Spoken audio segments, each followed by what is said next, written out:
আমরা আজকে শিলিগুড়ি থেকে কলকাতা ফিরবো এক্সপ্রেস লাইনে। বাসের সবে ভিতরে লাইট জ্বললো আর ড্রাইভার উঠেছে বাসে। আমরা অনেকটাই আগে চলে এসেছি, 5:30 বাজে, আর বাস ছাড়বে হচ্ছে 6:30টায়। কি করবো, বসে এখন একটু আইসক্রিম খাবো এখন যতক্ষণ না বাস ছাড়ে। এখানে ওয়েট করার, এখানে ওয়েটিং এরিয়া রয়েছে কিন্তু আমরা বাইরেটাতেই বসে রয়েছি। তো এখানে আর কি ওয়েট করবো এখন কিছুক্ষণ, দেখা যাক কখন বাসে উঠতে দেয়।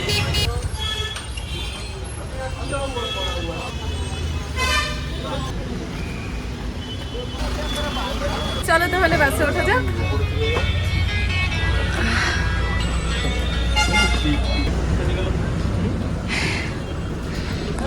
এই দুটো হচ্ছে আমাদের সিট।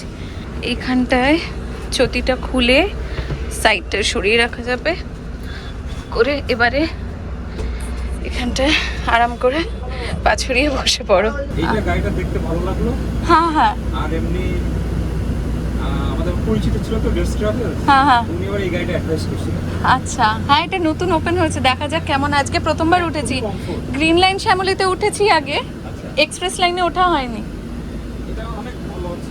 আচ্ছা, কিন্তু যার কারণে এখনো আর গাড়ি চললে জার্কিং কিরকম হয়? Journey comfortable. আচ্ছা আচ্ছা। হ্যাঁ হ্যাঁ হ্যাঁ হ্যাঁ। আচ্ছা, ওখানের আর এটা সেম। আচ্ছা, এখানে কিন্তু টোটাল 42 সিটস রয়েছে এবং ওপরে 21টা রয়েছে, নিচে 21টা রয়েছে। আমার ডান দিকে দেখতে পাচ্ছ একটা করে সিটের রো রয়েছে, আর এখানে দুটো করে সিটের রো রয়েছে। এবারে ওয়েট করি বাস কখন ছাড়ে, দেখি, দেখা যাক জার্নিটা কতটা কমফর্টেবল হয়। একদম পা ছড়িয়ে আরাম করে বাসে বসে পড়েছি। এবার তোমাদেরকে একটুখানি সিটগুলো দেখিয়ে দিই। এখানে যে সিটগুলো রয়েছে এই সিটগুলো কিন্তু অনেকটাই নরম, কমফর্টেবল। আর তার সাথে দেখো এখানে পিলো দেওয়া হয়েছে। এই পিলোগুলোও কিন্তু খুব সফট। আমরা শ্যামলী পরিবহনে যে পিলো পেয়েছিলাম তার থেকে কিন্তু এই পিলোগুলো সফট। আমরা অনেক সময় বসে থাকতে পছন্দ করি বাসে, সবসময় তো শুয়ে যেতে ভালো লাগে না, তার জন্য কিন্তু এই যে সিটটা দেওয়া রয়েছে এখানটায় আমরা হেলান দিয়ে বসতে পারি। অ্যাটলিস্ট পিঠে ব্যথা হবে না বা ঘাড়ে ব্যথা হবে না। এইখানটা যেটা দেখতে পাচ্ছ, একটু ক্লোজ নিয়ে দেখাই, এটা হচ্ছে চার্জিং পয়েন্ট। তো এখানে ফোন রেখে এখানে চার্জ দেওয়া যাবে। মাঝখানে কার্টেন রয়েছে, কেউ ধরে নাও ইন কেস এই জায়গাটায় অন্য কেউ পড়লো, তো সেই ক্ষেত্রে কিন্তু আমরা কার্টেনটা টেনে দিতে পারি। ওপরে রয়েছে রিডিং লাইট। এই লাইটগুলোর সুইচ রয়েছে এইখানটাতে, এই যে বন্ধ হয়ে গেল। এই লাইটগুলো সুইচ রয়েছে এখানে। শোয়ার সময় এই লাইটগুলো বন্ধ করে শোয়া যাবে। সিটে এসির ভেন্ট রয়েছে এখানে একটা আর এইখানে একটা। তো এইখানেই দুটো এসির ভেন্ট রয়েছে। এই যে বন্ধ করে দেওয়া যাবে ঠান্ডা লাগলে, and then you can open. এই জায়গাটায় আমরা আপাতত ব্যাগ রেখে দিয়েছি। এখানটা অনেকটা স্পেস রয়েছে, কোনো হ্যান্ড ব্যাগ থাকুক যাই থাকুক সব কিছু কিন্তু এই জায়গাটায় আমরা রেখে দিতে পারবো। বড় কোনো ব্যাগ হলে সেই ক্ষেত্রে নিচে যেখানে লাগেজ রাখা হয়েছে সেখানে রেখে দিতে পারবে, আর হ্যান্ড ব্যাগ হলে সেক্ষেত্রে কিন্তু এইখানটায় হ্যান্ড ব্যাগগুলো রাখা যাবে। আর তার সাথে দিয়েছে ব্ল্যাঙ্কেট। এইখানে দেখো স্টেয়ার্স রয়েছে, যারা উপরে উঠবে তারা এই স্টেয়ারে পা রেখেই তারপরে ওপরে যাবে। একটা বিষয় হচ্ছে যেটা আমি তোমাদেরকে একটু বলতে চাই, সিটগুলো কিন্তু ঝাড়া হয়নি, অর্থাৎ সিটের মধ্যে কিন্তু বালি বালি বালি বালি রয়ে গেছে। আমি ওটার পর থেকেই দেখলাম, আমি তো উঠেছি এখানে, তো তার আগে কেউ আসেনি, তো আমি এখানে বসলাম প্রথমে এসে বাস খোলার পর। সিটগুলো কিন্তু ঝাড়া হয়নি, তখন থেকেই ওরকম ছিল। একটুখানি সিটগুলো দেখলাম বালি বালি রয়েছে সিটগুলোতে। ধরে নাও সুমিত, খালি ধরে নাও যে এখানে আমি বসে আছি, এখানে অন্য কেউ, তুমি বসে আছো, এখানে অন্য কেউ বসে আছে। জিনিসটা কতটা আনকমফোর্টেবল হবে। আনকমফোর্টেবল তো হবে, বাট একটা জিনিস সেটা শুনলাম, লেডিজদের নাকি আলাদা সিটিং রয়েছে। মানে আচ্ছা, সাপোজ ওরা একটা মেয়ে দিচ্ছে না, ধরো একটা মেয়ে কেউ বুক করছে, তার যে মেয়ে বুক করেছে তার সাথে এই সিটিংটা ফেলবে, কোনো ছেলের সাথে ফেলবে। আচ্ছা তাহলে ভালো। ওখানে আমি জিজ্ঞেস করলাম ব্যাপারটা, রোনলাই কথাটা বললাম। আচ্ছা আচ্ছা আচ্ছা, না তাহলে ব্যাপারটা তাহলে ভালো সিস্টেম। তাহলে ভালো। আচ্ছা না But তাহলে হ্যাঁ, সেই ক্ষেত্রে একটা জিনিস ঠিকই, অন্য অচেনা কারোর সাথে করলে একটু আনকমফোর্টেবল লাগে, হ্যাঁ তখন ওই পর্দাটা আছে টেনে দিতে হবে। আর হ্যাঁ এটাই পর্দাটা টেনে দিতে হবে। বাট আমি যদি একজন মেয়ে হই, পাশে যদি আর একজন মেয়ে বসে, সেই ক্ষেত্রে কিছুটা আনকমফোর্টেবল হলেও বিষয়টা ম্যানেজ করে নেওয়া যায়, যেটা নাকি একজন যদি কোনো ছেলে বসে এখানে, সেই ক্ষেত্রে বিষয়টা আরেকটু আনকমফোর্টেবল হয়ে যায়। কারণ নামার সময় কিন্তু আমাদেরকে সেই এই ধারে যে বসে থাকবে তাকে কিন্তু বারবার করে বলতে হবে যে আমি নামবো, সে পা সরালে তবে গিয়ে নামতে পারবে। তো এরকম হচ্ছে ব্যাপারটা। এই বাসটা শিলিগুড়ি থেকে ছাড়ে 6:30টার সময় এবং প্ল্যানেটে ঢোকে 7:10-এ, অর্থাৎ আমাদের পৌঁছতে প্রায় 11 ঘন্টার মতন সময় লাগবে।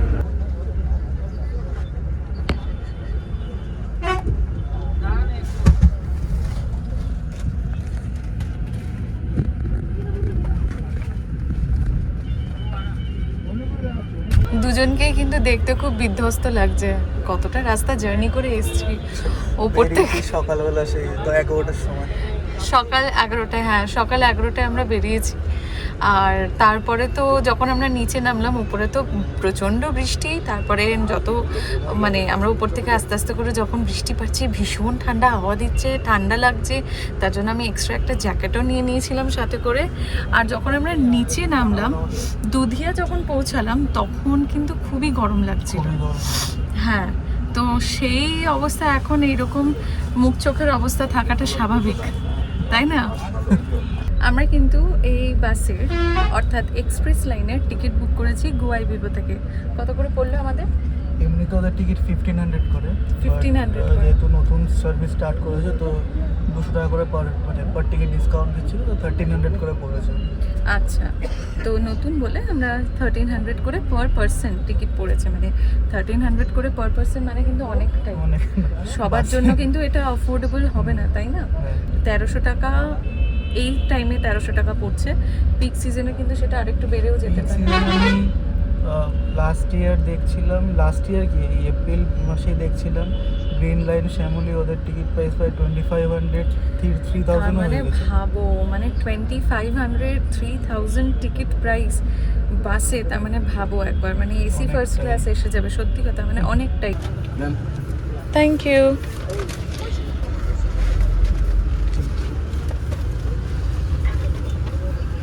আমাদের এইমাত্র জল আর স্ন্যাক্স দিয়ে গেল।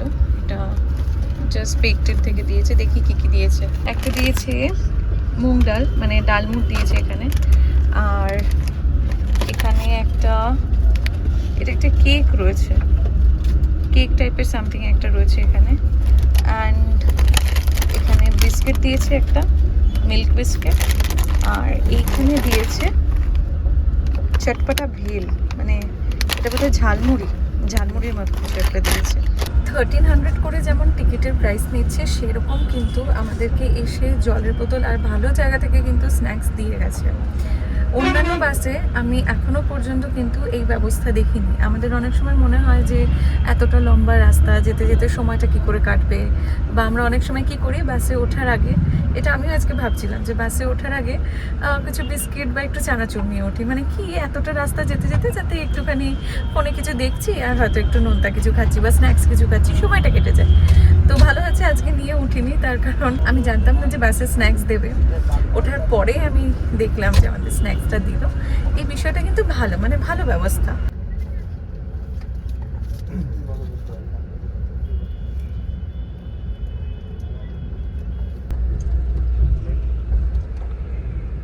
এখন সবে সন্ধে না, মানে 8টা বাজে এখন সবে। আর মানে ওইদিকে যে সিঙ্গেল সিটটা রয়েছে, ওখানে একজন এত জোরে নাক ডাকছে, শুধু নাক ডাকা না, নাকের বিভিন্ন আওয়াজ সাথে ফু ফা চলছে, এত জোরেই চলছে যে মানে আজকে রাতটা আর ঘুমানো যাবে না, মানে বুঝতেই পেরেছি।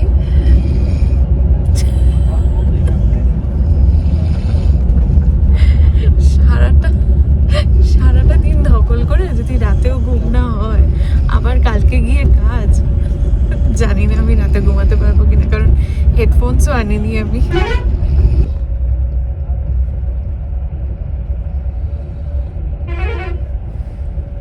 এখন বাজে হচ্ছে 9:20, এটা হচ্ছে আমাদের ফার্স্ট হল্ট। বাস দাঁড়িয়েছে এখানে 30 মিনিটের জন্য।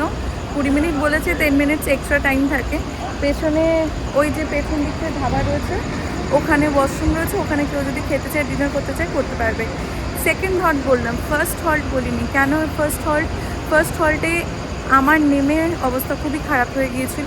ফার্স্ট হলটা ছিল খালি ছেলেদের জন্য। আমরা দুজন মেয়ে নেমেছিলাম বাস থেকে, নেমে অত্যন্ত লজ্জায় পড়ে গিয়েছি, কারণ ওখানে ছেলেদের টয়লেটের জন্য ব্রেক দেওয়া হয়েছিল।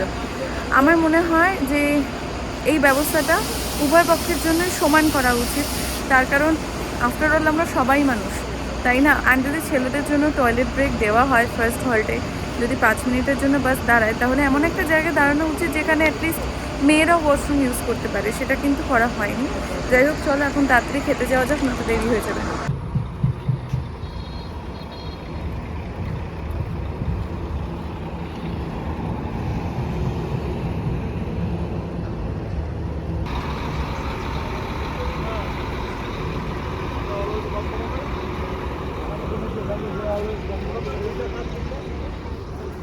দুর্গাপুরের ছেলে। আমাদের যে ধাবাটায় দাঁড়িয়েছে, এখানে কিন্তু সমস্ত খাবার বাইরে একদম রেডি রয়েছে। যে যখন যেটা খাবে সেটা তাকে বলতে হবে এবং সঙ্গে সঙ্গে পরিবেশন করে দেওয়া হবে। আমরা নিয়েছি রাতের ডিনারের জন্য রুটি আর এগ তরকা। এই রুটিগুলো আমাদের 10 টাকা পিস পড়েছে। বড় বড় মোটা মোটা রুটি রয়েছে। আর এই যে 1 প্লেট এগ তরকা পড়েছে 90 টাকা। ঠিকঠাক।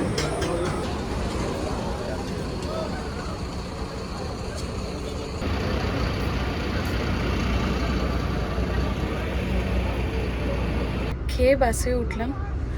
এই ধাবাটা মানে কেন যে এত এক্সপ্রেস লাইনের মতন একটা ভালো বাস কেন যে এই ধাবাটা দাঁড়াচ্ছে, I really don't have any clue. মানে খাবারের টেস্ট নিয়ে তো কিছু বললামই না, কোনো স্বাদই নেই যে বলবো। মানে না নুন আছে, না ঝাল আছে, না মিষ্টি আছে, না কিছু আছে। আমরা এক তরকা নিয়েছিলাম, ইনফ্যাক্ট ডিমের গন্ধটুকু পর্যন্ত পাওয়া যাচ্ছে না, তো কোনো স্বাদই নেই। আর রুটিগুলো তো ভীষণই মোটা মোটা ছিল, কিন্তু ঠিক আছে, সেটাও ম্যানেজ করে নিলাম।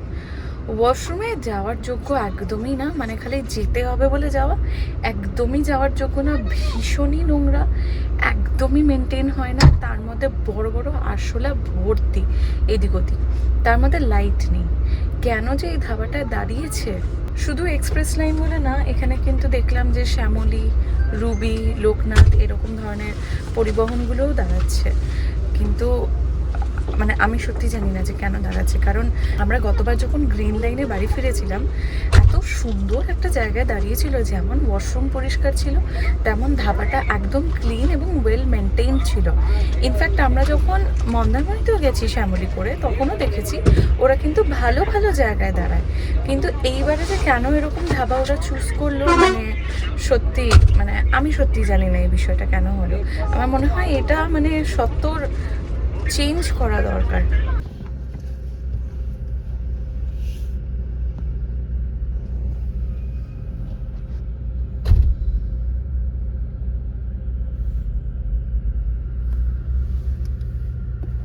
এখন বাজে রাত 3:17, দেখতেই পাচ্ছ। আর আমাদের এখন থার্ড হল্ট দিল। এখন বাস কৃষ্ণনগর ঢুকে গেছে।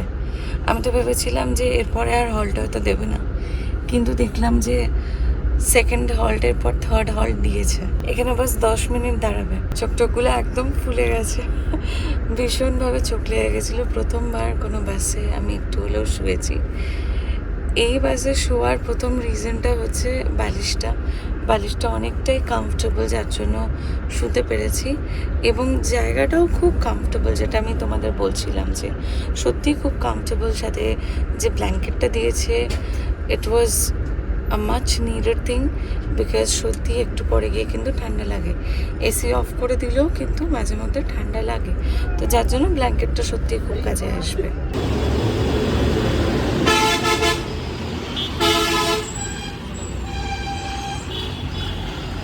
এই এইমাত্র বাস থেকে নামলাম আর আমরা নেমেছি বিরাটিতে। যদি বলে জার্নির কথা, জার্নি কিন্তু যথেষ্ট স্মুথ ছিল, বেড এবং পিলো অনেকটাই সফট ছিল। আর জার্কিং সেটা তো আমাদের এখানে রাস্তার যে অবস্থা সেটাতে একটু আধটু হবেই, বাট যদি আমি ওভারঅল বলি আমার এক্সপিরিয়েন্সের কথা এই বাসে, তাহলে আমি বলবো এটা কিন্তু যথেষ্টই ভালো ছিল গ্রিন লাইন বা শ্যামলিন থেকে। একটা সমস্যা থাকে ওয়াশরুমের, মেয়েদের একটুখানি ওয়াশরুমের জন্য সমস্যা হয়ে যায় যেহেতু বাসে ওয়াশরুম নেই, বাট এই বিষয়টা যদি একটু ম্যানেজ করা যায় তাহলে কিন্তু জার্নিটা আমার মনে হয় আরেকটু বেটার হতে পারে। এন্ড করছি আজকের এই ব্লগটা এখানেই। দেখা হচ্ছে তোমাদের প্রত্যেকের সাথে আবার পরের ব্লগে। এর আগের পার্টগুলো যারা দেখোনি আমি নিচে ডেসক্রিপশনে লিঙ্ক দিয়ে দেবো। আজকের ভিডিওটা ভালো লাগলে অতি অবশ্যই লাইক করো, কমেন্ট করো। তোমরা যদি এক্সপ্রেস লাইনের বাসে চড়ে থাকো তাহলে সেটাও আমাদের জানিও তোমাদের অভিজ্ঞতা কেমন হয়েছে। চ্যানেলে নতুন হলে ডেফিনেটলি সাবস্ক্রাইব করবে।